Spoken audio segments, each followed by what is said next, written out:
What up, Pittsburgh Steelers fans? Matty Pick here with another episode of Steelers Touch Down Under. Today we are previewing the Steelers game against the Washington Commanders. The 7-2 Washington Commanders. The Steelers are 6-2. Steelers are coming out of the bye. Steelers are playing in Washington. This is a big game. This is a big game in that division. Let's kick off with the injury report as of the Friday practices now. This is interesting. So, Steelers side of things, we'll bring those Steelers back up. Steelers side of things, Justin Fields should play, even though his game status isn't clear there.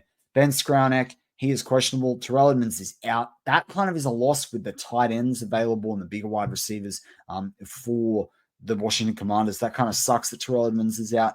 Sucks for him. He's illness, so we should be back next week.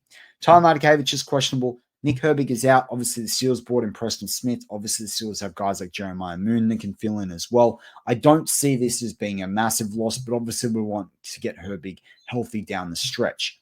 The good news is that Zach Frazier is back. We heard that this week. Ryan McCollum's done a good job filling in for him. Excited to see Zach Frazier back in the lineup.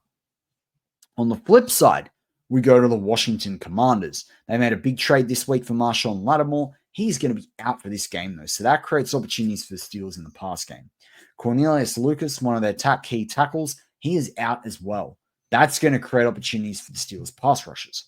Their kicker is questionable, and if he is out, we know that from the Steelers when Bosler is out, if that, in those rare occasions. This causes challenges for a team, unreliability, makes them have to change their game plans, their scheming in terms of what they're going to do and when they're going to do it. That can be that could be a problem. That especially in what could be a very close game, even if it's a fairly high scoring game in the high 20s. Then you got Brian Robinson Jr. He is out of this game. He is their power rusher that goes along with more of their flex, fast, twitchy guy in Austin Eckler. He's their Najee Harris, or Eckler's more like their Jalen Warren, but even a more pedigreed pass catcher. The other part then you've got is Andrew Wiley. Andrew Wiley is a key starting tackle for them, very experienced tackle in the league. He is questionable.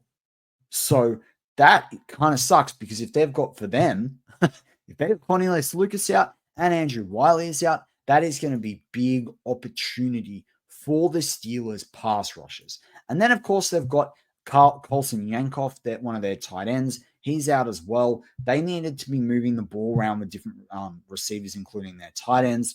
They've got Ben Sinnott through the draft this year. They've got a couple of good tight ends there. So Yankoff being out's not going to destroy that passing game, but the more options was going to be definitely beneficial for the Washington Commanders.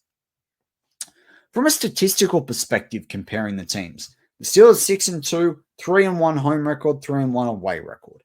Washington are 7-2, 4-0 perfect at home, 3-2 away. Right, so the Steelers are going to look to get a win and be 4-1 away, and if they can do that, then Washington will be 4-1 at home. Likewise, Washington, if they win the game, will be perfect at home. Steelers will move closer to a 50, they'll be 60%, away from home. If you look at points scored per game, Washington are third best in the league with 29.2. Steelers are back in 13th with 23.4. But obviously, we've seen since Russ coming in, they're starting to score more points. This is looking a lot more closer than what it looks right now. They're 10 positions apart. They're just under 6 points apart on average per game. But the Steelers are tricking up. I think this is a closer.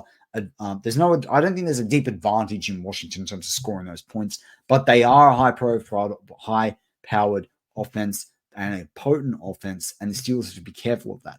But that's where the good news comes in. The Steelers have the second best point-scoring defense in the league in terms of they've allowed the second least amount of points at under 15.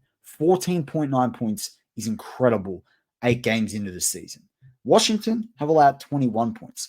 So you start to see the ability to score points versus the points you let in on defense even out between the two teams. This is definitely. I heard a quote this week that this is a playoff style matchup.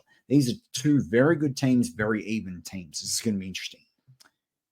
Takeaway differential: Washington is 7th best in the league with +5. Steelers are 2nd best in the league with +10.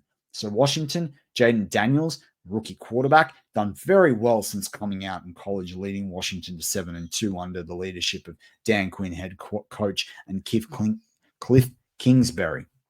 But Mike Tomlin is like 30-4, I think it is now, against rookie quarterbacks. This is going to be a tough game for Jaden Daniels. Pass yards per game, again, Washington are up there, 11th in the league with 228. Jaden Daniels does use his legs on the ground. That's why they've got the third best rushing game in terms of rush yards per game with 163 yards average. The Steelers are sitting back in pass yards at 190. That's 26th best in the league. But as we've seen through Russ's 2 games, this is going to start ticking up. So again, I don't think there's a mismatch here in terms of capability. I do think Russ can definitely pass on this Washington defense. Rush yards per game, the Steelers are 8th best in the league with 138.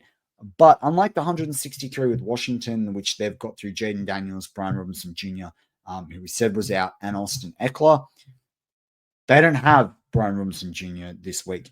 Steelers have their Brian Robinson Jr. and Najee Harris, and they've got their Eckler and Jalen Warren.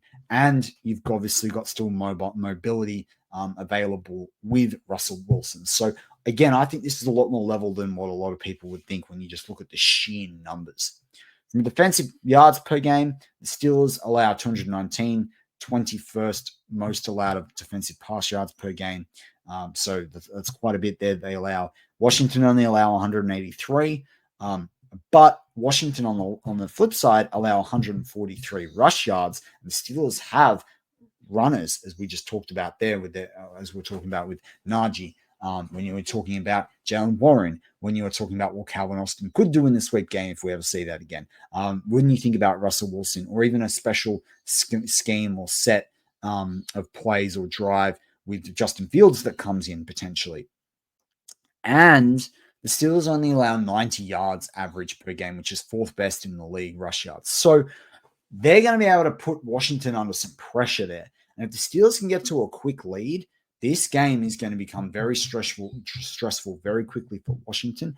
And that is how you dial up the pressure on a rookie quarterback. And that is exactly the type of game plan that I expect we'll see out of the Steelers.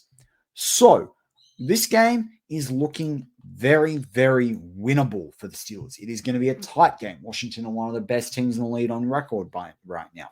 Yes, they're not in the best division, but they've played some tough games. They've beaten some good teams.